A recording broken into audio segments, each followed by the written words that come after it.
ka-vibes, ang araw na maraming excited. Dahil first day of school, di ba, ka-vibes? And I remember kapag first day of school noon, excited akong pumasok dahil makikita-kita ulit kayo ng mga classmates mo, 'di ba? And of course, excited rin dahil bago ang mga gamit mo. Oo, kamusta naman sa mga nanay diyan? Kamusta naman sa mga mommies diyan? May iyakan blues ba? 'Di ba ganun na nangyayari? Iyakan blues kapag first day of school, lalo na sa mga chikiting, 'di ba? Lalo na yung mga kinder, nursery, naku po. Bagong-bagong lunchbox. Okay lang man 'yan kasi syempre mga chikiting bagong lunchbox, bago ang pencil case, kaya pasikatan sa mga classmates yan 'di ba? Oo, ganyan rin ba ang feeling mo noon ka-vibes? Oo, 'di ba? O isa ka sa mga estudyanteng ayaw gumising dahil ayaw pumasok. Oh.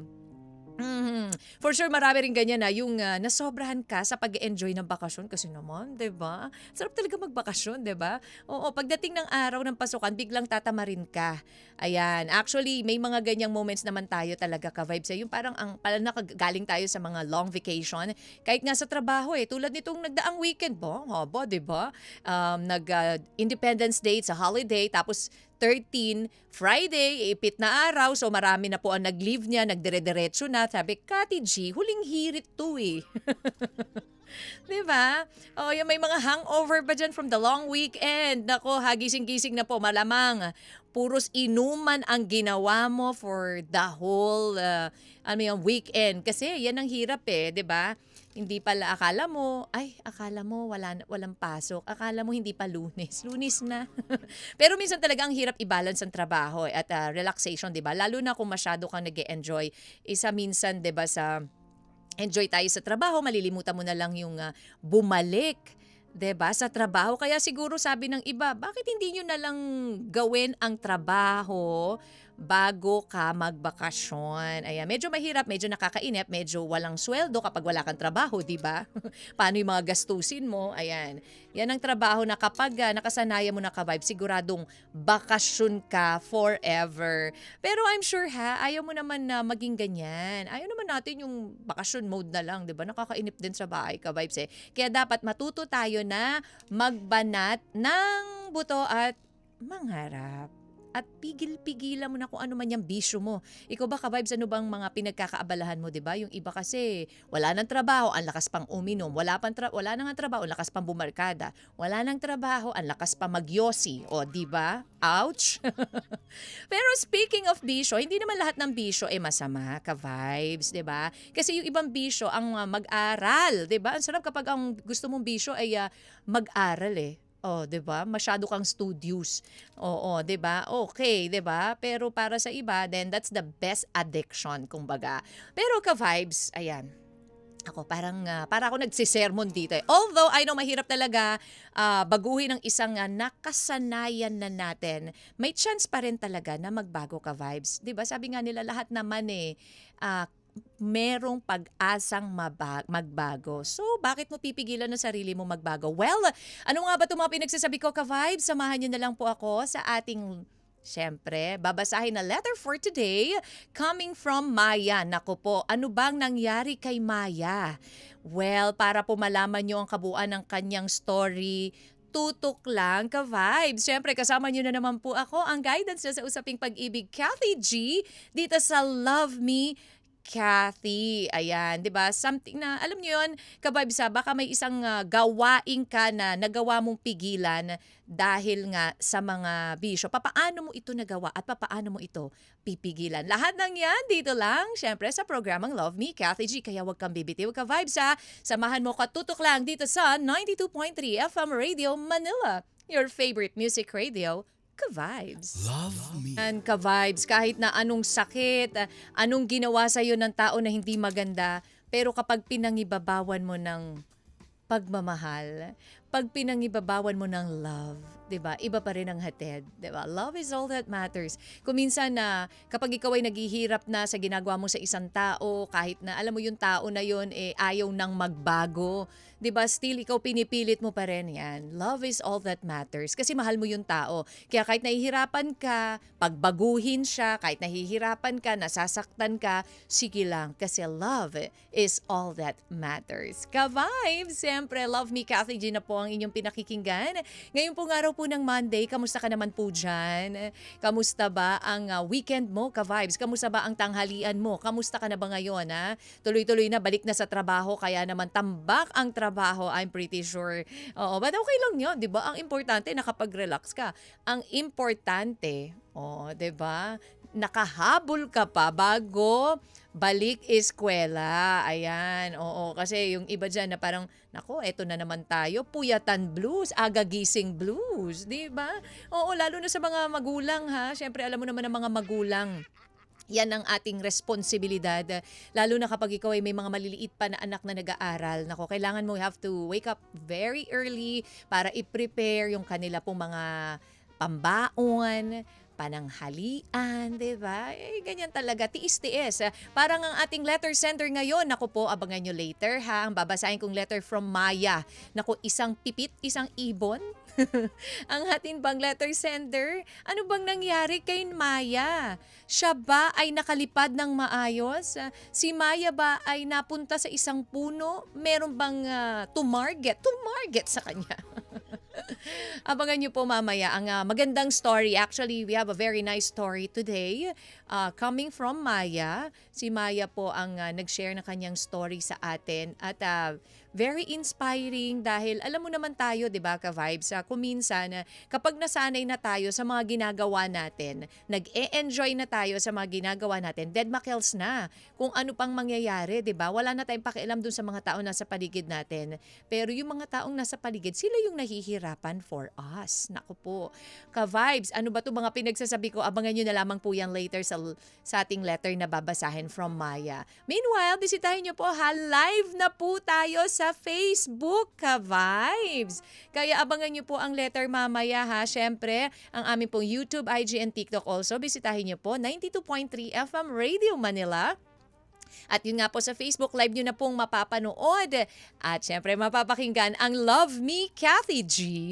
Ayan, kaya naman ka-vibes ha, samahan nyo po at payuhan natin ang ating letter sender. And tayo po ay napapakinggan din sa 102.3 Baguio and 97.5 Jensan. Walang bibitiw, ka-vibes. Tuloy pa rin po tayo sa ating tugtugan. Sabi nga nila, Kathy G, alam mo, darating ang araw, di ba, kung minsan pag nasaktan ka, lilipas din yung pain.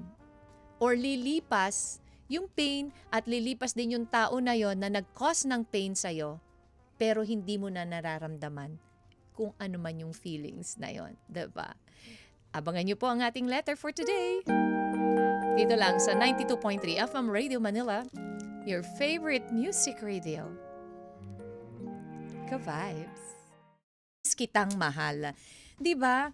Ganun talaga nangyayari. Kapag minsan, mahal na mahal mo yung tao, labis kitang mahal kasi meron ka nakikita dun sa tao na gusto mong mabago.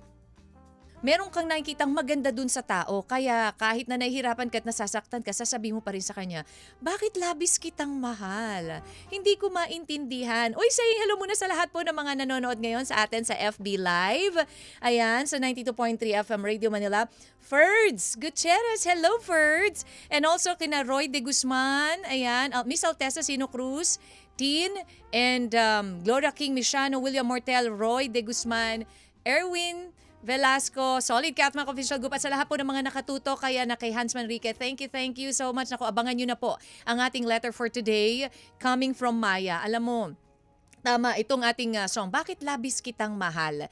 Kasi gusto ko po na magbago ka. Ano nga ba ang gustong baguhin ng ating letter sender? Or ang letter sender ba natin ang may gustong baguhin? Or ang taong nagmamahal sa kanya, ang gusto siyang magbago? Alam mo, isa sa mga ang hirap baguhin ay kapag ikaw ay may bisyo. 'Di ba, ka-vibes? Ano ba yung bisyo mo? Ikaw ba'y manginginom? Naku po, isa to sa mga problema, 'di ba? Kapag nalulung ka na sa pag-inom ng beer, ng alak, 'di ba? Parang ang hirap nang tanggalin kasi parang yun ay nagiging tubig mo eh. 'Di ba? So, ikaw ba'y nalulong sa ano pang bisyo? Sabi ko nga, 'di ba, kung bisyo sa pagdarasal, ayan, bisyo sa pagkakapwa-tao, okay lang eh. Pero kung yung bisyo sa alak, naku po, ka-vibes, mahirap yan. Mahirap na bang alisin yan? Mahirap na bang baguhin yan kapag may mga alak na sa paligid mo, ka-vibes? At ano ba ang problem ng ating letter sender na si Maya? Ano ang nangyari kay Maya? Dahil ba sa alak? Abangan niyo po ang kabuuan ng story ni Maya after this song from Itchy Worms. Dito lang sa your favorite music radio, 92.3 Ka-Vibes. This love letter is from Maya. Dear Kathy G, ako po ay isa niyong masugid na tagapakinig na ngayoy naglakas loob na sumusulat or sumulat sa inyo. Hindi naman ako sanay magpahayag ng damdamin. Kaya sana maging daan ang liham ko na ito para maibahagi ko ang isang istoryang puno ng pag-asa, paglilitis at pagmamahal. Itago niyo na lamang po ako sa pangalang Maya mula sa Tondo. Kathy, dito sa Tondo ako ipinanganak at dito rin ako lumaki. Kaya naman kinalakihan ko na ang magulo, maingay at masayang kapaligiran. Bata pa lamang ako, Kathy, puro mga lalaki na ang mga kalaro ko. Kadalasan kasi ang mga kaibigan kong babae ay inaaway ako. Kaya mas pinili kong bumarkada sa mga maton. Kaya tuloy growing up, may pagka-boyish ako. Naalala ko pa noong high school ako, Kathy, madalas akong tumambay kasama ang mga tropa ko. Madalas rin kaming magkayayaan ng inuman. Minsan pa nga ay alak na ang aking almusal. Kaya naman madalas rin ako na masermonan ng nanay ko. May pagka-rebelde rin kasi ako noon. Siguro ay dahil wala akong nakagis ng ama. Kaya nagagawa ko ang mga gusto ko. Tama man o mali ang ginagawa ko. Hindi ako nakapagtapos ng high school, Kathy. Mas pinili ko kasi ang tumambay na lang at makipag-inuman sa barkada. Ika nga nila, alak pa more. Galit na galit ang nanay ko noon kasi hindi na niya alam ang gagawin sa akin. Umabot pa nga sa punto na minsan nag-iinuman kami, kinakaladkad ako ng nanay ko pauwi. Pero Kathy, hindi lang yan ang kalbaryo na pinagdadaanan ko at ng nanay ko. Lingid kasi sa kaalaman ng aking ina, to tomboy-tomboy man ako ay may naging boyfriend rin ako.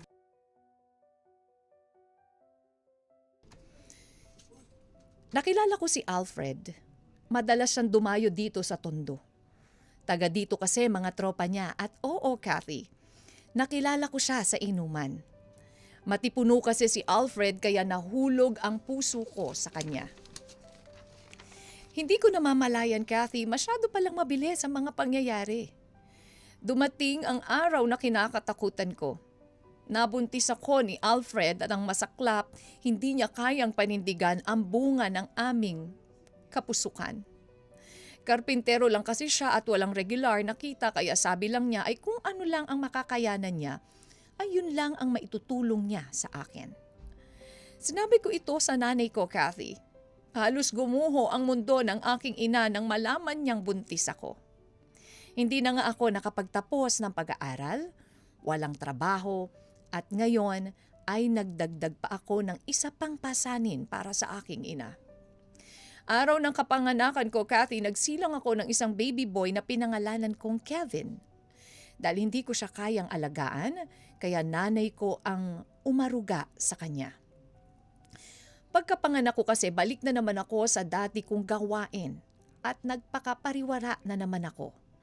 Alak na naman ang aking nasumpungan. Sa sobrang pariwara ko, Kathy, kung sino-sino ang naging partner ko, may babae, lalaki, kulang na nga lang pati homeless, jowain ko na. Hindi ko alam kung ano ang nasa utak ko. Meron kung anong bagay akong hinahanap kaya kung kani-kanino ako nakipagrelasyon.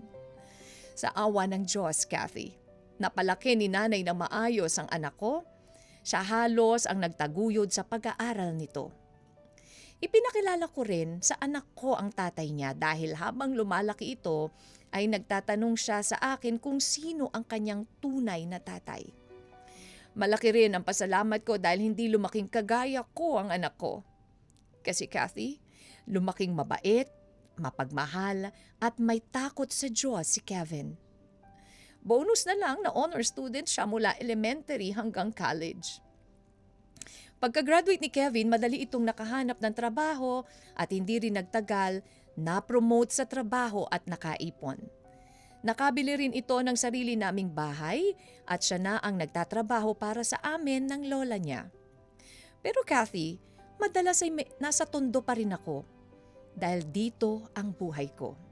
Dito ako masaya at dito ko nakakalimutan ang problema. Kahit hindi ko alam kung ano ba talaga ang problema o kung ako ba yung problema.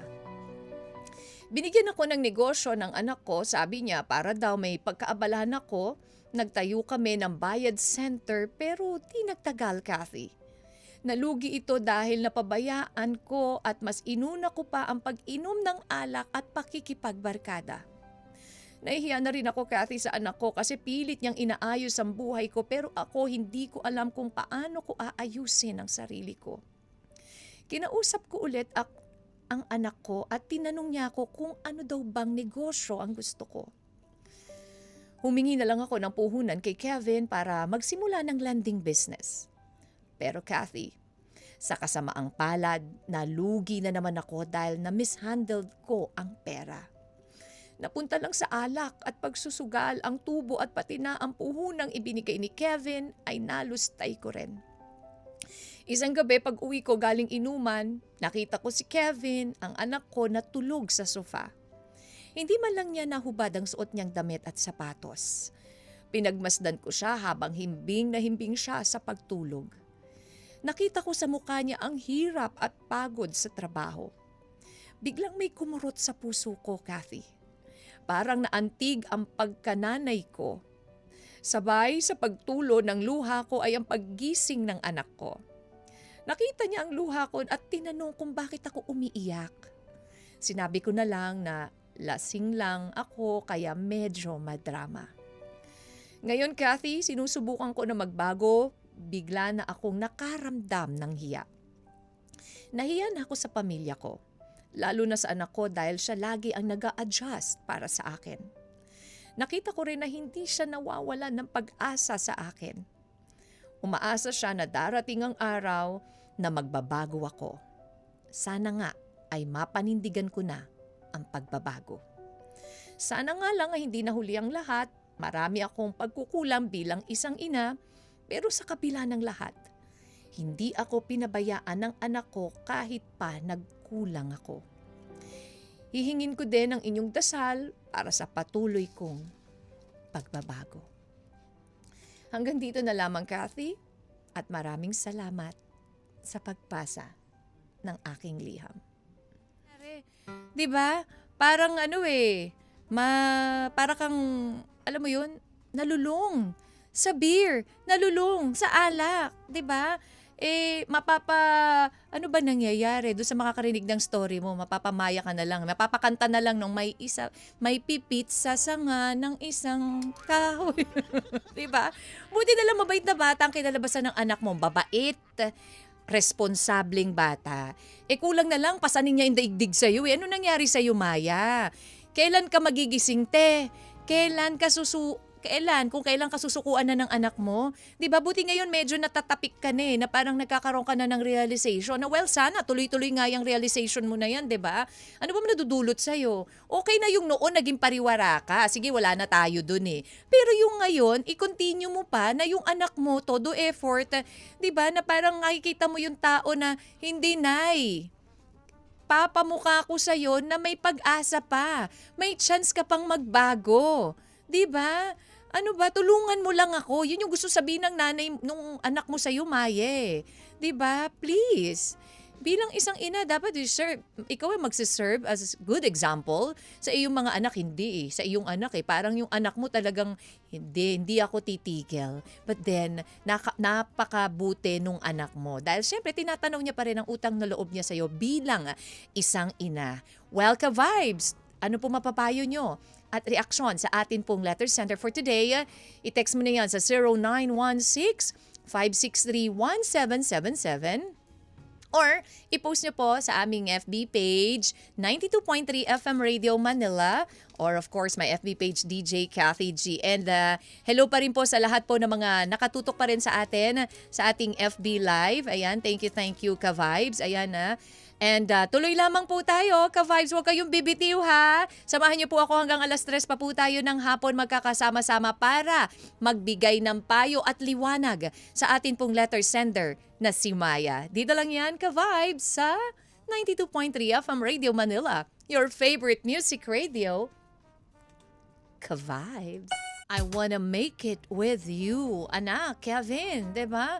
Yun ang inaantay nitong si Kevin dun sa kanyang ina. Na sana nga mapanindigan ng kanyang ina ha. Ang ating pong letter sender na si Maya ay napasulat po sa atin, i-share kung paano siya naging pasaway na bilang isang ina na ngayon ay gustong pumawi sa kanyang anak. Siya po ay napariwara, hindi nakapagtapos ng pag-aaral dahil mas inuna ang bisyo ng alak, inuna ang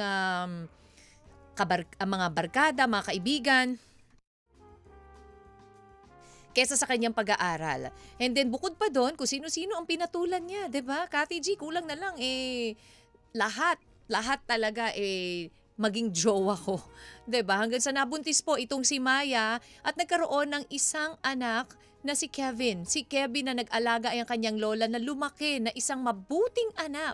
Sabi na nga lang niya, buti na lang di nagmana sa akin, Cathy G, kasi merong direksyon itong kanyang anak. Nagtapos ng pag-aaral hanggang sa nakapagtrabaho, nakapagpundar ng negosyo para sa kanyang ina, na ang ina naman niya na si Maya ay hindi pinangalagahan ang mga binibigay niya. Hanggang kailan kaya si Kevin magtitiis para sa kanyang ina na magbago? Pwedeng, kumbaga, Nay, ano ba naman? Binigay ko na sa yung lahat. Ano ba bang kailangan kong gawin? Siyempre, sa murang edad kasi nabuntis itong si Maya. Alam niyo po ba, Ka-Vibes, ayon sa isang report noong 2023 na itala ng Population Commission o POPCOM na 24 babies ang ipinapanganak sa teenage mothers every hour ha. At nasa 200,000 teens sa Pilipinas ang nabubuntis annually, karaniwan nasa 15 to 19 years old ang kanila pong edad. Imagine that, pero ngayon nga 'di ba mas bumababa pa yung age na nabubuntis Naku, ano na nangyayari, 'di ba?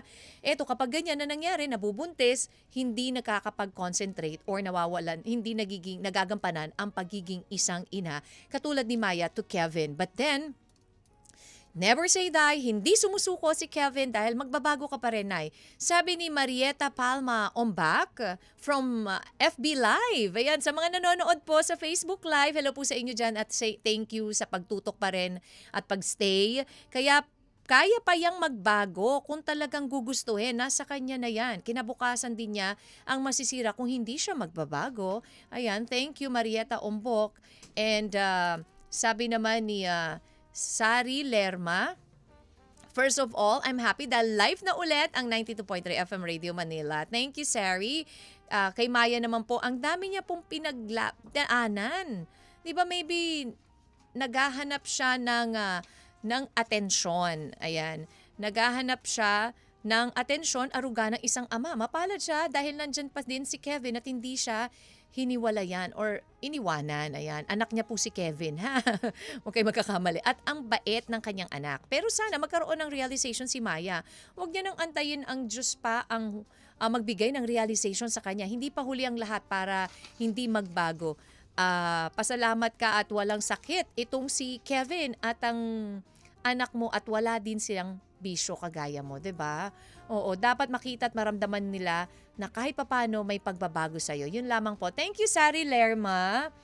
And William Mortel, ayun, bisyo pa doon, bisyo pa din, bisyo pa siya ng all the time. Nako, wag. Walang natutulong na maganda. Thank you. Wala po namang nagko-comment pa rin sa ating FB Live. And from text line naman, Cathy G is the place to be. Good afternoon. How are you po? I'm good. Thank you. Maya, tama na yung gawain mo masama. Alalahanin mo, hindi ka na bumabata. Huwag mo nang antayin pa na magkasakit ka dahil lang sa pag-inom-inom mo. Oo, naku po, di ba? May panahon ka pa para magbago. Umpisahan mo na. Sana nga magtuloy-tuloy na yung pagbabago mo. Maawa ka naman sa anak mo. Malaki na nga pagkukulang mo sa kanya. Magpakananay ka naman sa kanya. 'Di ba? Pasalamat ka na lang at mabait ang anak mo, hindi kanya sinusukuan. Gusto kanyang maayos ang buhay mo, tulungan mo din sana anak mo. Tulungan lang dapat, 'di ba? Ganun dapat, give and take. Ayan, at layuan mo na yung mga bisyo mo, malaki ka naman na, alam mo na ang tama at mali. Be a good person at bumawi ka sa ina mo, lalo na sa iyong anak na si Kevin. Yun lamang po. Thank you, Maureen Aba of Imus, Cavite. Ayan, thank you so much to you. Si Erwin Velasco from Facebook Live again for Ate Maya. Kung gusto niya po na tunay na pagbabago, simulan niyo na po sa sarili mo. Siyempre sa tulong ng anak mo, pwedeng magpa-rehab ka to prevent na yung alcohol addiction ninyo. Pwede naman yun, diba? Oo, basta, pero parang konting realization lang yan eh. Kahit na, 'di ba? Basta gawin niyo lang po kung ano sa tingin niyo yung tama na makakapagpalaya sa inyo.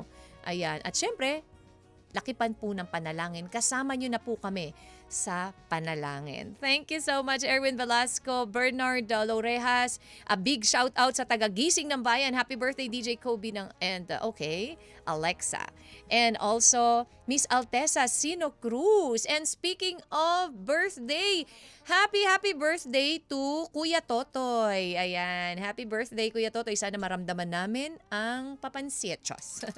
Ayan, ka-vibes may time pa tayo. Pwede pa po kayong humabol. Renato C, ang pagbabago ay kusa sa sarili. Huwag niyang hayaang masira pang kinabukasan niya. May panahon pa para magbago. And Gloria King Mishano also, hello to you. Salamat pa rin po ng mga nakatutok ka-vibes. Huwag bibitiw ha.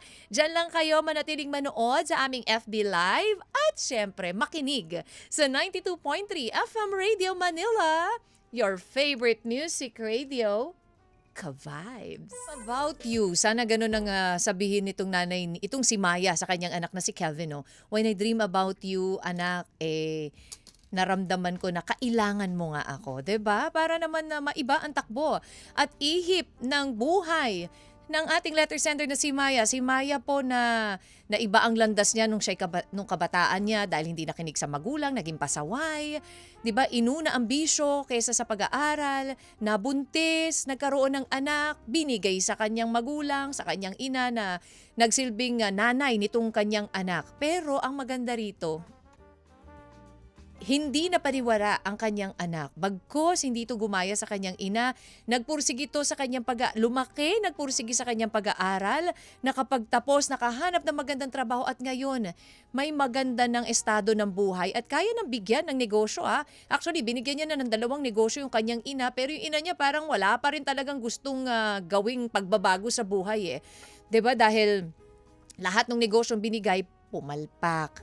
Hindi naging successful. Ayan. But then, isang tapik or isang pitik, ano ba ang ginawa nito or tapik dito kay Maya, kaya biglang nagbago ang lahat. Ayan, na parang nagkaroon na ng realization na nare-realize niya na siya ay, 'di ba? Siya ay kailangan ko nang magpakaina dito sa aking anak na si Kevin.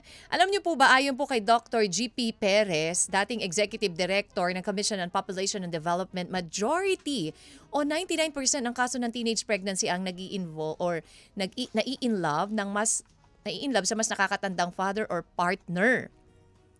At ilan nga sa mga kasong ito ay bunga ng sexual abuse sa kabataan. Kasi nga, syempre, dahil bata pa. Ayan. Naku, eto pa. Meron pa tayong mga pahabol dito na payo before I give my final advice for Maya. From text line, sa mundong puno ng distraction, dapat alam natin. Oh, this one is from Fire Jezreel. Distraction, dapat alam mo kung paano kalabanin ang sarili mo. Good afternoon, ka-vibes, and to you, Miss Cathy G. Well, para kay Maya. Oh, ito na naman siya. M. May panahon pa para anumang pagkukulang ay maitama at mabigyan ng pagpapahalaga. A. Anumang pagbabago ay may kaakibat na sakripisyo. Y. Yakapin mo at tanggapin ang pagkakamali. Ganun man ang panghihinayang sa mga biyayang meron na sana. And A. Ang pakiramdam mo ngayon ay isang hakbang para muli mong mabuhay o magkaroon ka ng kaliwanagan sa panibagong yugto ng buhay ninyo kasama ang anak mo. Higit sa lahat, nakikita ko o ramdam ko kung bakit siya ang naging anak mo para makita mo ang tunay na liwanag sa buhay mo. Liwanag na siyang tanglaw mo sa pinagdaanan mong kadiliman sa buhay mo kaya habang di pa pundido ang ilaw. Gamitin mo siya para kahit sa konting liwanag na lang na natitira, maging ilaw pa rin patungo sa iyong tunay na ginhawa sa buhay. Wow, very well said, Fire Jezreel again. Thank you so much. sa iyong payo at sa lahat po ng nag-effort, nagbigay po ng payo para po sa ating letter sender na si Maya. Thank you so much, ka-vibes. Sa lahat po ng mga tumutok sa FB Live, thank you so much. Alam nyo, kung minsan sinasabi natin agad, 'di ba, na hindi natin kaya, pero sinasabi natin ito, hindi pa natin sinusubukan. Ayaw nating subukan. And for you, Maya, maswerte ka dahil lumaking matino at mapagmahal na batang anak mo despite ng pagkukulang mo bilang isang ina. Hindi pa huli ang lahat. May chance pa para bumawi sa anak mo. Hindi mo naman gagawin ang pagbabago para lang sa anak mo dahil gagawin mo ang pagbabago na yan bilang isang ina at para rin sa sarili mo dahil yon ang nararapat. Alam mo, ka-vibes, alam mo Maya, hindi mahirap magbago at piliin ang magandang landas kung gugustuhin lang natin. Tayo at tayo pa rin ang gagawa ng sarili nating kapalaran. So choose the right path. Thank you so much for sharing your story with us, Maya. Sa mga gusto po mag-share ng story, mag-email lang po kayo sa lmtkathyg@gmail.com or PM po sa 92.3 FM Radio Manila. Maraming salamat po for keeping me company sa loob ng 3 oras. Bukas magkarinigan po ulit tayo dito sa Love Me Kathy G. At syempre, walang bibitiw dahil naka-FB Live pa rin po tayo bukas. Araw-araw po tayong mapapanood na sa ating FB Live sa 92.3 FM Radio Manila. Kaya ka-vibe, samahan niyo ulit ako bukas. At ngayon, sasamahan naman kayo, of course. Siyempre, para pasayahin ang inyong Merienda! nagulat naman ako doon. Nagulat talaga ako doon. From malumanay ako, biglang para may nanggulat sa akin. Pasensya na po kasi syempre after nyo ma-inspire at mas lalo kayo ma-inspire dahil susunod na ang programang Banana Crew. hindi ko alam kung saan ka humugot. Parang bigla kang sumulpot dyan. Diba, no? Nakakagulat. Maraming mga nangyayari. Monday na Monday pa lang. Diba? diba? Balik eskwela. Alam mo yung dating mo, para kang walang tulog Kasi parang parang lakas tama ka Oo, ganun ano talaga. ba? Di bali ng walang Oo. tulog. Basta, May pera. Di ba Ayun. naman? Oo. Di ba? Masarap kaya maraming pera. Anyways, ka-vibes. So, abangan niyo po. Susunod na Banana Crew. Siyempre, makakasama niyo po DJ Jayo and DJ Banger. DJ Kim Chorva. Susunod na. Dito lang yan sa 92.3 FM Radio Manila, your favorite music radio. Ka-vibes.